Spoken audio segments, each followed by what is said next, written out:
Hey guys, welcome back to Life with Mrs. B, and in today's episode of Foodie Friday, I have got 4 what's for dinner ideas for you guys. Yes, I'm a messy chef, sorry. So this first meal, I don't actually have any footage of me cooking because it's pretty basic. We had breakfast for dinner along with some bread and butter.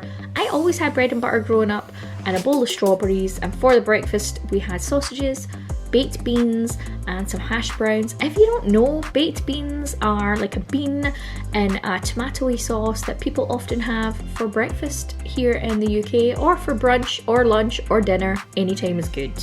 This next meal is a take on the KFC famous bowl. I have made this before. My kids love it. They gobble this up like there is no tomorrow. How could you go wrong with it? So I started off with some chicken that I chopped up along with an onion, and I just fried that off. And then in the back I've got some corn on the cobs, and then in this other pot I've got some potatoes for mashed potatoes. Pretty much all you need to do is cook it up. And then for the gravy, I'm using this Mayflower Southern style gravy mix. It tastes very similar to KFC. That big box makes several portions, like several dinners for my whole family, and it's only £1. So you just want to put your gravy in and let it thicken up. I do it with the chicken in it. Some people will do it in a pot by itself, but you know, why mess up another pot? And you can see it's thickened nicely. I've got my mashed potatoes there. I have a video on how I do my mash, I'll share that. And then this is how it turned out. This is delicious. Clean plates all round. It's also good with sweet corn instead of corn on the cob, and also with grated cheese on top, which sounds random, but that's how the KFC bowl comes. And then this next dinner is an Olive Garden Tuscan Chicken. It's from a new cookbook I got for my birthday. It's Six Sisters stuff. That's a mouthful. And it's their copycat cooking cookbook. Again, a mouthful. So I started just by frying up an onion that I chopped pretty fine. We always chop onions fine in this house. And then this was some boneless, skinless chicken thighs that I'd used. I think the recipe called for breasts, but I had thighs in my freezer, so thighs be what we used. And I just cooked this up, and then in the back I've got my pot going for my pasta. This pasta is so nice. It's from Costco. I bought like a 6-pack on offer for like £6 or something, and it is so good. It's so much better than regular shop bought pasta. Honestly, it's so good. And then whilst that pasta was cooking, I chopped up this red pepper and some garlic, and you just want to add that into your frying pan and fry these off until they're fragrant. Well, peppers don't really smell like much. Well, they do, but you know, they don't give off a fragrance like garlic. But in the future, if I make this again, which I will, because it was delicious and creamy and fattening and good, I would add in maybe like 2 more peppers. And then for seasonings, I used some oregano, basil and parsley. These were just all dried, and you just dump them straight into your chicken and pepper onion mixture.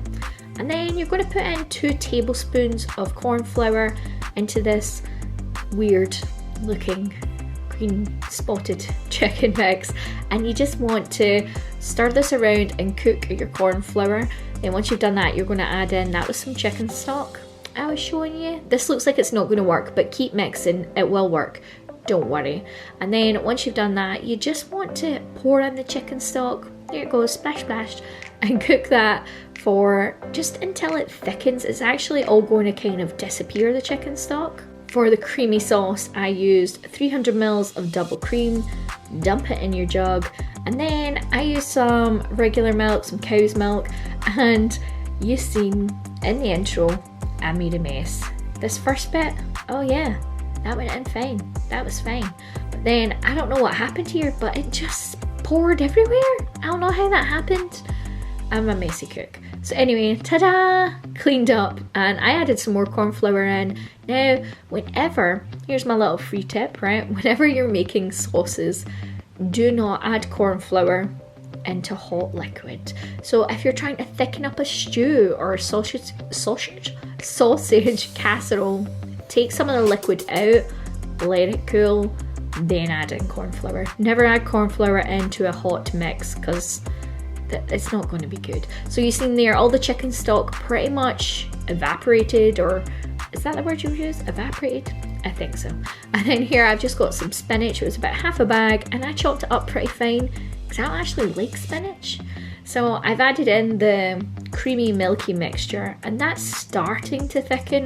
As you can see, it does take a little bit of time. And then here's my little helper, that's not my hand. And this is a full bag of grana padano, I think is how you say it. Like, you could use Parmesan, it's like a hard cheese. And then I let it thicken, added in the spinach. So you can see there's not a lot of peppers there. I would have liked more. Does it look the same as the picture? The recipe actually called for, I think, to batter your chicken and like fry it or bread it, but I couldn't be doing that. And this is how it turned out. It was delicious. There was not any leftovers. That's how I know it's good, when there's nothing left for lunch for the next day.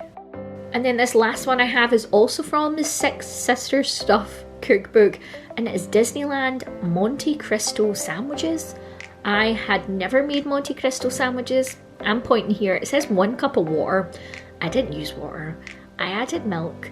And then my insides for my sandwich, or the fillings rather, not the insides, I went for chicken, Bavarian ham, and then this was just some mature cheddar cheese I had. If you've never had a Monte Cristo sandwich, which I had never had or cooked, it's literally a sandwich coated in pancake batter, or a batter similar to pancake batter, and fried. Like that is exactly what it is. So here I made the batter, and it's pretty easy. This is how the batter turned out. So all you do is you take your sandwich, you make a regular sandwich. So on this one I'd done cheese, and then the meats, and then more cheese. So my thinking was that the cheese would melt and stick to the bread and help the sandwich stay together. You're also going to want to put cocktail sticks in it, because otherwise the sandwich will just fall apart. Trust me. And maybe I'm speaking from experience, maybe I'm not, you'll never know. And then you take your sandwich, you dip it in the batter, all sides, including the sides, and then you fry it. And that is it. So you fry all sides until all the batter is cooked through, and then you take your cocktail sticks out, and then ta-da! This is how it turned out. These were so good. It did call for powdered sugar or icing sugar on top. I didn't do that because that didn't sound good to me. They did make a bit of a mess, or maybe again I'm just a messy cook. And I cut them into diagonals. No, I cut them in half diagonally. That's what you would say. And that's my video, guys. I hope you enjoyed it. Give it a thumbs up, and I will catch you in my new video. See ya!